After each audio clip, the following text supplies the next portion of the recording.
I've had a lot to say about Life is Strange. Life is Strange was, for its time, more than just a video game. It was a conversation. For games journalism, Life is Strange is one of those beautiful excuses to talk about almost anything you want. Life is Strange is a deep text. You can examine it as a queer text, as a feminist text, as a failure of either. You could do hostile readings of it, and you could do autoethnographic readings of it. You could do what I did and invoke intertextuality, where I considered the game in light of other titles like Mass Effect 3 or Bioshock Infinite, or Don't Nod's other game at the time, Remember Me. By what it chooses to be about, and the way it tries to shape its experience, Life is Strange has depth as a text. There is not nothing there. As you engage with the puzzle of what the game means or what it's about, it resists you. Bear in mind, though, there is a difference between having depth as a story and having depth as a narrative. It's not a product of quality of the game that means that we can spend so much time talking about it. If anything, it's that Life is Strange aspires to be complex and yet is so basic. You can talk about it as a model, you can talk about it as an aspiration, and you can definitely talk about it as a failure. Still, Life is Strange is definitely important, and it's been root for a wealth of important writing. One piece of writing that Life is Strange created, though, is this game. Love is Strange. Love is Strange is a 2016 visual novel created by Rumblebee Studios, and it's available on itch.io. It shows you an alternate universe version of Life is Strange that doesn't feature time travel or serial killers or contrived apocalyptica.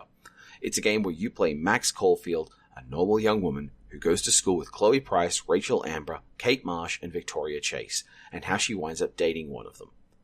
Love is Strange is a short, easy game to play. I enjoyed it, and I recommend that you give it a shot.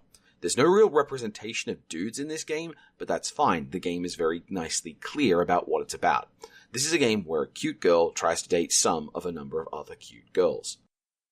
I think this game is really lovely. It's sweet. It fits in the style of the first impression of Life is Strange. The music is nice, and the challenges of the plot as presented are very clearly about connecting with the characters. There's no dreadful puzzle to the game, not really, but there's still a lot of lovely graphics and multiple endings to pursue. You can lean into the way a character is, or try to guide them toward Max's way of doing things, but whatever you do, it's a game that puts its importance on the emotions of the people involved. You don't have to hunt down bottles or try to tediously navigate a conversation maze with a rewind power to save you.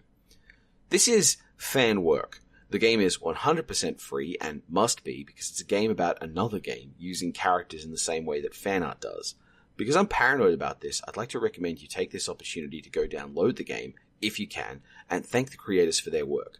I guess that's your giveaway. I think this game is really good. Go download it and play it and have fun with it. Once you've had a play, come back and we'll talk about what it is and what Life is Strange is not.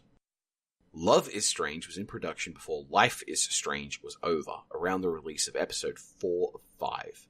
Love is Strange was not created as a response to Life is Strange's finale, not as an output of queer rage, but is instead a work created out of love for the characters without needing to see the way that story ended. You could argue that this diminishes Love is Strange, that the work is made based on the impression of the characters rather than a full knowledge of them from the way that the whole story was going to end.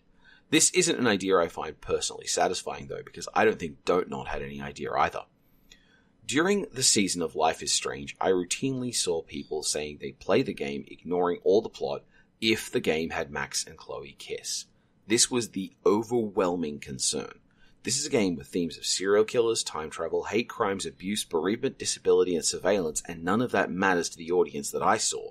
The bad writing didn't matter to them, and how Warren and Nathan and Rachel Amber's plot chunks didn't matter, because what they were there for was watching Chloe and Max kiss. Which they do, by the way. Once.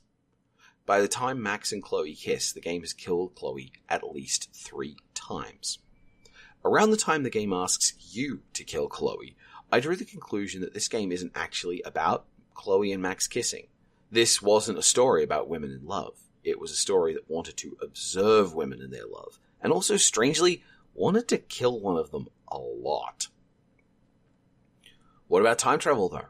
Well, Max in Life is Strange has the power to reverse time and return to earlier in the narrative. This is something the story gives her, forces her, and you, to use, then claims that she uses it too much, all starting because she saved Chloe's life from a school shooting.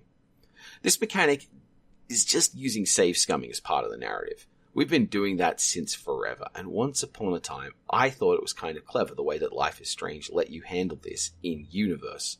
The story of Life is Strange, though, wants to berate you for this. It wants to show you the tragedy at the end that's your fault because you wanted to check both forks in a dialogue puzzle.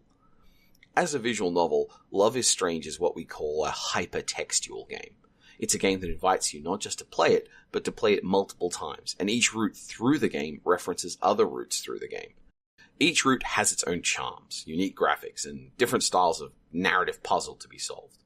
If you play your way through Love is Strange multiple times, you're doing exactly what Life is Strange wants to tell you is bad and dangerous. In a lot of ways, Love is Strange's narrative design is the explicit inverse of Life is Strange. Where Life is Strange is expensively made and professionally published and trying to affect the style of an indie game with its soft focus and its artful hipster soundtrack, Love is Strange is the indiest of indie projects.